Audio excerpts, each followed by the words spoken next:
গেলাম বিহার।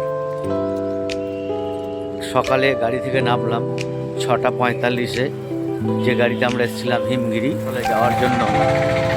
ওখান থেকে যে গাড়ি পাঠিয়েছে সে গাড়ি করে সবাই আমরা এখন যাব।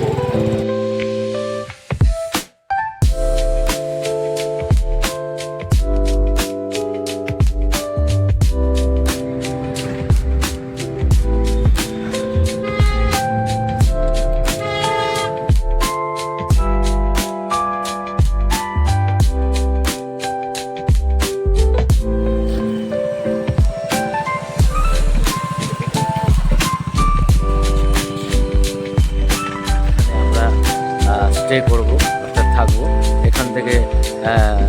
রাতে বারাতি অর্থাৎ বর নিয়ে আমরা বেরোবো এবং ফটোগ্রাফি করতে করতে